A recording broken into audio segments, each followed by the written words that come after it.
Reporter mocks Karoline's beliefs. Her response shuts him down instantly. The room was buzzing with the hum of conversation, the clink of glasses, and the shuffle of feet as people found their seats. Karoline Levitt, a rising political star known for her outspoken beliefs, was about to appear on a live panel discussion. The topic was one that had ignited heated debates across the nation: freedom of speech versus cancel culture. For Karoline, this was more than just a conversation, it was a battle for the very foundation of personal liberties. She walked onto the stage, her head held high, her eyes scanning the room. The set was sleek, modern, with bright lights shining down from above. A group of panelists was already seated, exchanging pleasantries and checking their phones. Karoline had always been a calm presence, a stark contrast to the charged atmosphere she often found herself in. Her beliefs were unwavering, and while that made her popular with some, it also made her a lightning rod for criticism. She was no stranger to public scrutiny. Over the past few months, she had become a regular target of mockery on social media and in the press. The mainstream media often painted her as an extremist, a right-wing zealot, simply because she dared to stand firm in her views. But Karoline had always believed that speaking her mind, even if unpopular, was the essence of freedom.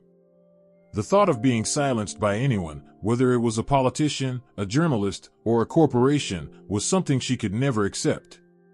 Taking her seat, Karoline glanced around at the other panelists. There was Martin Foster, an established journalist known for his progressive views. His sharp, calculated gaze immediately met hers, and she could sense the simmering disdain in his eyes.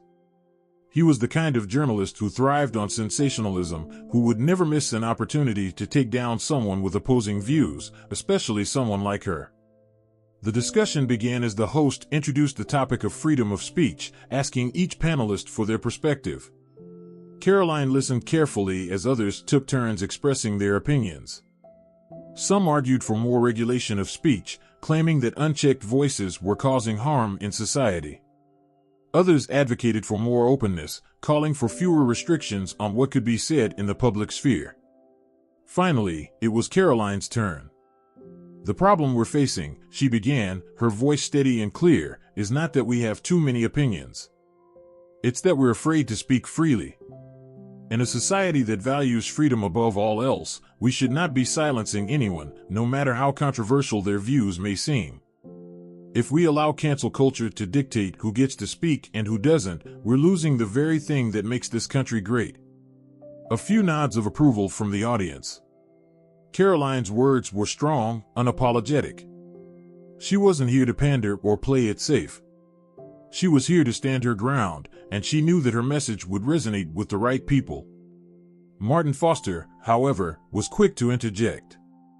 His tone was condescending, dripping with sarcasm. "Oh, how brave. The voice of the oppressed right here in front of us. I'm sure the people who've been victimized by hate speech will be so grateful for your freedom." He paused, waiting for a reaction. "But I guess that's the price we pay for living in a society where everyone gets to say whatever they want, right?" The jab was obvious, and the audience tensed, sensing the tension in the air. Karoline remained unfazed, her gaze unwavering. She had dealt with men like Martin before, men who didn't understand the importance of truly hearing someone else's perspective. His words were meant to diminish her, to make her feel small. But Karoline had never been the type to shrink in the face of criticism. "You know, Martin," Karoline said, leaning forward slightly, her voice sharp, "it's easy to mock someone's beliefs when you've never had to defend your own. Freedom of speech is not a luxury reserved for people who think like you. It's for everyone." She paused, letting her words sink in. "Even for those of us who believe in things that challenge the status quo." The audience seemed to respond, a quiet murmur spreading through the crowd. Martin's smug expression faltered for just a moment. But he quickly recovered, leaning back in his chair, as if trying to regain his composure. He wasn't used to being challenged. Most people simply nodded and agreed with him, afraid of standing up to the establishment. But Karoline wasn't like most people. The discussion continued, but the seeds of tension had already been planted. Karoline's conviction had struck a chord, and now Martin had a choice. He could back down or escalate the situation. The battle lines were drawn, and it was clear to anyone watching that this wasn't going to be an ordinary panel discussion. The clock was ticking, and the real confrontation was just beginning. The conversation shifted, but the tension between Karoline and Martin lingered in the air like a thick fog. The next few minutes were filled with the usual back and forth from the panelists, but it was clear that the real discussion would come later, when Karoline and Martin clashed again. She could feel the weight of his gaze on her, sharp and calculating, as if waiting for the right moment to strike. She knew it was only a matter of time before he took another shot. As the host asked the panel to discuss the dangers of social media echo chambers, Karoline kept her focus, but her mind was already racing. She had spent years fighting for her beliefs, speaking out against what she saw as the stifling grip of political correctness. But this wasn't just about her, it was about something much bigger. The ability to express ideas, even if they were controversial, was fundamental to the survival of free speech. Karoline understood the stakes better than anyone. If people like Martin Foster had their way, society would crumble under the weight of conformity. Martin, meanwhile, was preparing his next move. He waited patiently, as if savoring the upcoming moment. He was a master at turning the tables in his favor, and he could already see the opening he needed. His next question would be the one that put Karoline on the defensive. Finally, after a few more exchanges between the panelists, the host turned to Karoline once again. Karoline, you've spoken passionately about the need for free speech. But what do you say to those who argue that some voices, particularly those advocating for hate speech, should be silenced for the good of society? The question was direct, and Karoline knew it was coming. It was the question that had been asked time and time again, but she never tired of answering it. In fact, it gave her the perfect opportunity to hammer home her point. Hate speech is a term that gets thrown around a lot, Karoline began, her tone calm but firm. The problem with the way it's used today is that it's often weaponized to silence opinions that simply don't align with the mainstream narrative. People confuse disagreement with hate, and that's where the real danger lies. It's not about protecting people from words, it's about protecting our right to challenge and question ideas without fear of being censored. Martin leaned forward, his eyes gleaming with the anticipation of his next jab. So, you believe that people should be allowed to say anything, no matter how harmful or dangerous it may be? No limits at all? His voice dripped with sarcasm, as though he had caught her in a rhetorical trap. Karoline didn't flinch. She had faced worse questions from people who didn't understand the importance of free speech. I'm not saying there shouldn't be consequences for harmful actions, Martin, she replied. What I'm saying is that the moment we allow anyone to dictate what can or cannot be said, we are giving away our freedom. The line between harmful and unpopular is often drawn too narrowly, and the moment we start restricting speech, we open the door for even more dangerous forms of censorship. The audience was quiet, hanging on her every word. Karoline's confidence was infectious. Her clarity of thought and conviction in her beliefs was undeniable. She wasn't just defending her own right to speak, she was defending the rights of everyone in the room. But Martin wasn't about to back down. His face had turned slightly red, and his fingers were tapping impatiently on the table in front of him. You're playing with fire, Karoline, he said, leaning in closer. I don't know if you realize this, but people's lives can be destroyed by the kind of rhetoric you're defending. Words have consequences, and sometimes those consequences are deadly. Karoline met his gaze steadily. I'm not denying that words can be harmful, but the answer isn't to silence people. The answer is to confront them with better ideas, stronger arguments. The idea that censorship is the solution to harmful speech is a dangerous one. And it's a slippery slope. She paused, letting her words sink in. If we start silencing people we disagree with, where does it end? Who gets to decide what's acceptable to say? What's next? Banning books, controlling the media, regulating what people think. The tension in the room was palpable. Karoline's words had landed, and now it was clear that she had Martin on the back foot. He shifted uncomfortably in his seat, trying to regain control of the conversation. But Karoline wasn't giving an inch. She wasn't afraid to challenge his arguments, and it was clear that he wasn't used to being on the defensive. Martin shot her a smirk, but it didn't reach his eyes. I suppose you believe that some of the more extreme voices, people who deny science, for example, should be allowed to spread misinformation as freely as they want. I believe in the power of truth, Martin, Karoline responded without hesitation. And truth doesn't need to be protected by censorship. It stands on its own. If someone is spreading misinformation, the best way to combat it is with better information, not by shutting them down. She leaned in, her voice lowering. You're giving too much power to those who would control the narrative. And that's dangerous. There was a brief pause as the panelists and audience absorbed what Karoline had just said. The energy in the room had shifted. Martin, who had started the discussion with an air of superiority, now seemed uncertain. He had expected Karoline to back down, to fall into the trap he had set. But instead, she had flipped the script. For a moment, the only sound was the faint hum of the studio equipment. The audience was waiting for Martin's response, but he seemed momentarily lost for words. Karoline's words had hit their mark. She wasn't just defending her right to speak, she was defending the very idea that open discourse was the key to a healthy society. The viewers, both in the studio and at home, could feel the weight of the conversation. They were on the edge of their seats, knowing that the real clash was about to begin. But the question was, how far was Martin willing to go to defend his views? And how far would Karoline go to make sure her beliefs were heard? The atmosphere in the studio had shifted. What had started as a friendly debate was now rapidly spiraling into a high-stakes confrontation. Karoline could feel the tension building with each passing second. Martin Foster was no longer just a journalist with a differing opinion. He had become an adversary, someone determined to make her look foolish in front of the entire audience. But Karoline wasn't about to let that happen.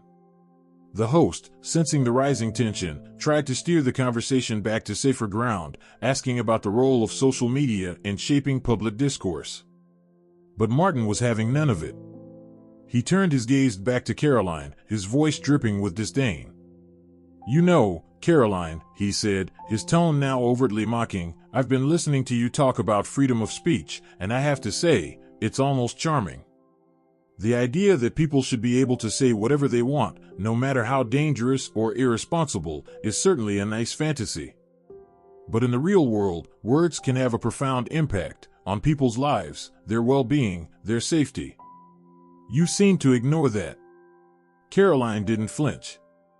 She had heard this argument before, but hearing it from Martin made her blood boil. The way he twisted the truth to serve his own narrative, the way he used people's legitimate concerns to push an agenda, she couldn't let it slide. Not this time. You're right about one thing, Martin, Karoline began, her voice steady and controlled. Words do have an impact. But you're missing the point. The problem is not with the words themselves, it's with how we use them. It's not about banning speech because we don't like what's being said. It's about encouraging people to think critically, to question, to engage in dialogue. When you censor people, you're not protecting society, you're controlling it. The room was silent for a moment. Karoline's words hung in the air, and for a brief second, even Martin seemed taken aback. He recovered quickly, but Karoline could see the cracks in his composure. He wasn't prepared for her to turn the conversation back on him with such clarity and force. Martin leaned in, narrowing his eyes. So you're saying that the people who spread lies, people who deny science, who promote violence, who distort facts, should be allowed to do so unchecked? That's what you're defending? Karoline's response was immediate and unflinching. I'm saying that we should trust the people to make their own decisions. We should trust the public to recognize lies when they see them. The moment we start censoring opinions that we deem harmful, we open a door we can't close. Who decides what's too dangerous to say? What's the next step after that? Banning books, controlling the news, monitoring personal conversations. She could feel her heart racing as the words spilled out, each one more forceful than the last. This was no longer just a debate, it was a fight for the very essence of freedom. Her mind flashed to the countless examples of censorship that had been used to stifle dissent throughout history. She refused to let it happen again. Martin's expression twisted with frustration.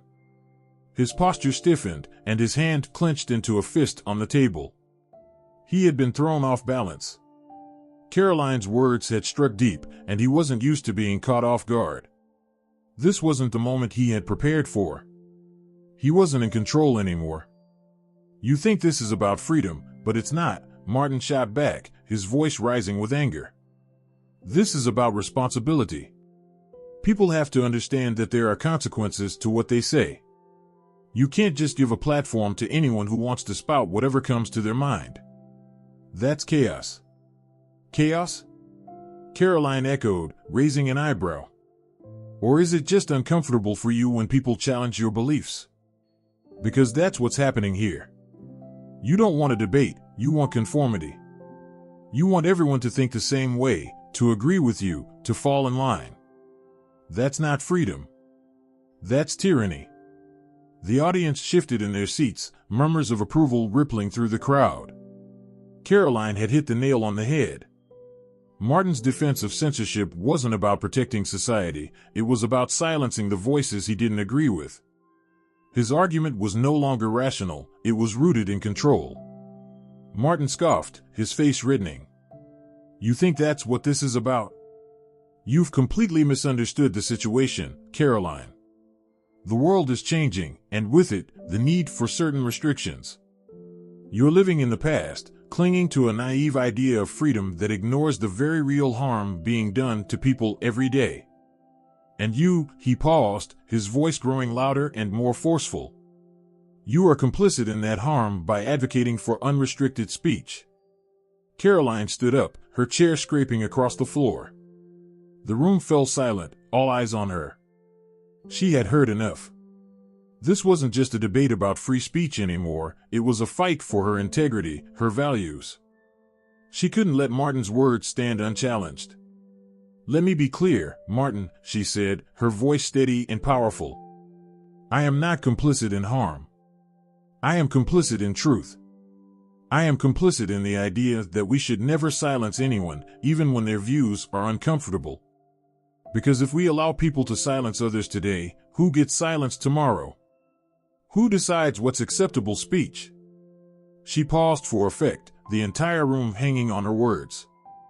"What you're advocating for is the very thing that will destroy our ability to think freely. It's the road to oppression, not safety. And I refuse to walk down that path." Martin opened his mouth to respond, but no words came out. The audience was visibly stunned, some looking at Karoline with admiration, others with disbelief.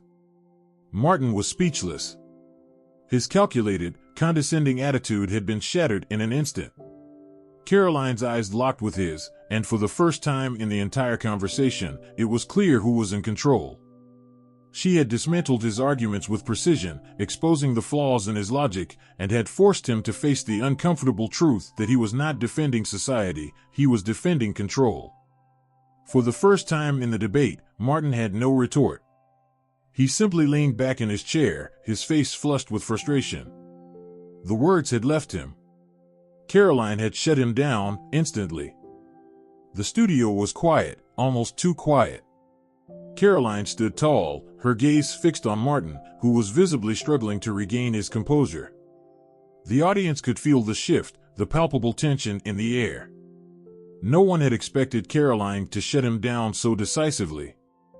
Even the host, who had been trying to keep the discussion on track, seemed momentarily stunned by the power of Karoline's words. For a few seconds, it seemed as though the debate was over. Martin's posture had slumped, his earlier arrogance replaced by a rare vulnerability. He opened his mouth to speak, but nothing came out. His eyes darted nervously from Karoline to the panelists, and then he glanced down at his notes, searching for something, anything, to say. But the words failed him. Karoline, however, stood unfazed, her composure unwavering.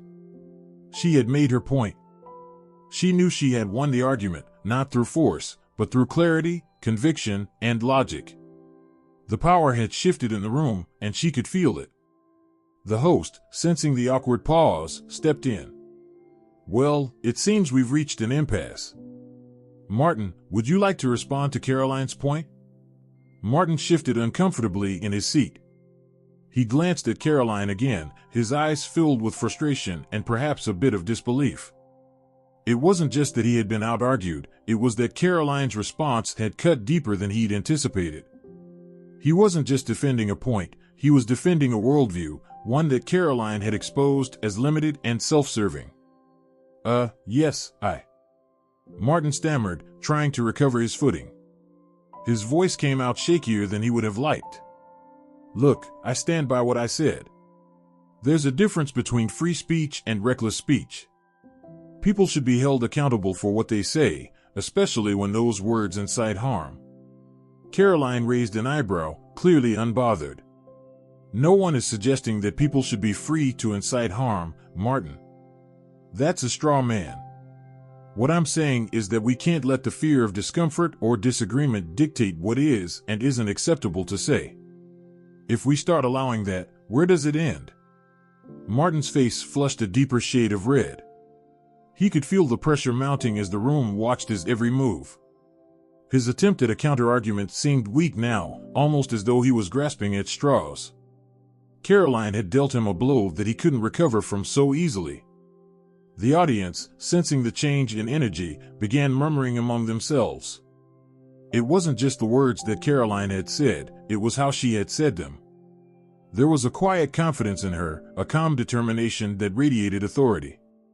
She wasn't just speaking about her beliefs, she was living them, standing up against a system that had long silenced dissenting voices. And in that moment, her strength resonated deeply with the viewers. As the debate continued, the dynamics had irrevocably shifted. The panelists who had once seemed eager to engage with Karoline now seemed hesitant, unsure of how to proceed without triggering another clash. Martin, meanwhile, had retreated into silence, clearly defeated. He glanced at Karoline once more, but this time, there was no mocking expression, no condescension. Instead, there was a grudging respect, though it was masked by his frustration. The host, clearly aware of the uncomfortable atmosphere, moved to wrap up the debate. It looks like we're out of time. I want to thank all of our panelists today for sharing their perspectives. It's clear that this is an issue with no easy answers, and it's something we'll continue to discuss as a society. The crowd applauded, though it was a subdued response, perhaps out of respect for the fierce exchange that had just transpired. Karoline nodded politely, but her thoughts were elsewhere. She had come into this debate prepared to defend her beliefs, but she hadn't expected such an intense battle. And yet, as she stood there, feeling the weight of the audience's eyes on her, she felt a quiet sense of triumph. The host turned to Karoline. Karoline, you've certainly given us a lot to think about. Do you have any final thoughts? Karoline took a deep breath, her mind focused on the larger picture. I think the most important thing is to recognize that freedom is not without its challenges. It's not always comfortable, and it's not always easy. But it's necessary. We cannot allow ourselves to be silenced by fear, by the desire for comfort, or by the need to conform to what others think is acceptable. If we do, we risk losing everything that makes us free. There was a brief silence, and then the audience erupted into applause, this time louder and more genuine. Karoline's words had struck a chord. She had spoken not just for herself, but for everyone who felt they had been silenced by the pressures of society, by the fear of being labeled or marginalized. Martin, who had been sitting in stony silence, finally spoke up. I don't agree with everything Karoline said, but I respect her right to say it. That's what makes this country great, I suppose. It wasn't much, but it was enough. It was the first time that Martin had acknowledged the very thing Karoline had been advocating for all along, the right to speak freely, even when it meant challenging the status quo. As the discussion came to a close, Karoline stood up, her heart pounding with the weight of the moment. She had done what she had set out to do.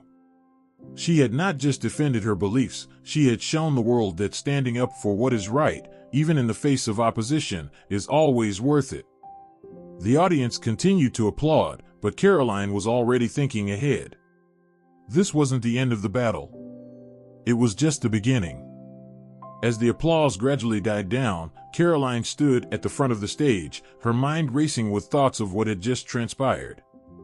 The debate had been intense, but in the end, she knew she had done more than just defend her beliefs. She had proven a point: the power of freedom of speech was greater than any attack, any mockery, or any attempt to silence it. The host thanked the panelists once more before turning toward the audience, signaling the end of the discussion. Karoline walked off the stage, her heart still pounding from the adrenaline of the confrontation. She could feel the eyes of the crew and the audience on her as she made her way to the backstage area. But there was no lingering doubt in her mind. The battle was over, and she had emerged victorious. Backstage, she took a deep breath, trying to steady herself. She could hear the faint murmur of people talking about the debate, but she wasn't ready to join the conversation just yet. Her mind was too focused on the exchange with Martin, on the way he had tried, and failed, to discredit her. She knew it wasn't just about winning a debate. It was about standing firm for the principles she believed in. As she stood there, collecting her thoughts, a few members of the production team approached her, offering congratulations for her performance. But before they could say much, Karoline was interrupted by a familiar voice. "Well, that was certainly an interesting exchange, wasn't it?" It was Martin. He stood in front of her, his posture slightly less rigid than before. His face was no longer flushed with anger or frustration. Instead, there was a hint of reluctant admiration in his eyes. He extended his hand toward her. Karoline eyed him for a moment before accepting his handshake. She wasn't surprised by his approach, but she did find it curious. For all his earlier mockery, he had finally come to terms with the fact that he had underestimated her. "I wasn't expecting that kind of response from you," Martin said, his tone more neutral now. "You really know how to hold your ground." Karoline smiled, though it wasn't a triumphant one. It was more of a simple acknowledgement of the truth. "I'm not here to win debates, Martin. I'm here to stand up for what I believe in. And sometimes, that means challenging ideas, even if they're uncomfortable." Martin nodded, taking in her words. "Fair enough," he said. "I might not agree with everything you said, but I get it. You're not just talking about freedom of speech.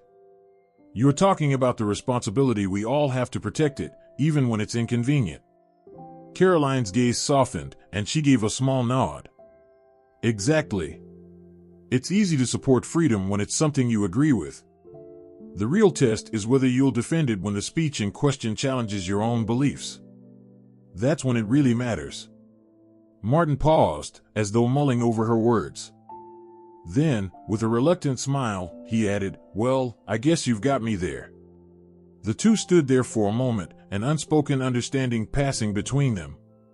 It wasn't a friendship, but it was a mutual respect born out of the intellectual sparring they had just experienced. In that moment, Karoline realized that sometimes, the best victories aren't about shutting someone down completely. Sometimes, they're about opening a door for further discussion, even if the person on the other side is reluctant to walk through it. As Karoline turned to leave, her phone buzzed in her pocket. She pulled it out and saw several messages from friends, colleagues, and supporters. It seemed that her words had resonated beyond the studio. The hashtag Karoline Levitt had already begun trending on social media, and her inbox was filled with messages of support. She couldn't help but smile.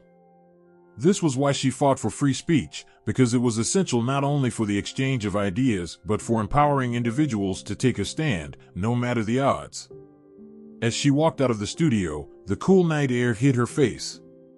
The city was bustling with life, the lights of the skyline stretching out before her. The debate was over, but the fight for free speech, for the right to voice her beliefs, was far from done. This was just the beginning. In the distance, Karoline could already hear the murmurs of the next battle brewing. But she was ready. No matter who would challenge her next, she would stand firm, for herself and for everyone who believed in the power of free speech. Her journey was just beginning, and she knew that, no matter what, she wouldn't back down. Because in the end, the most important thing wasn't winning the debate, it was making sure that every voice had the right to be heard.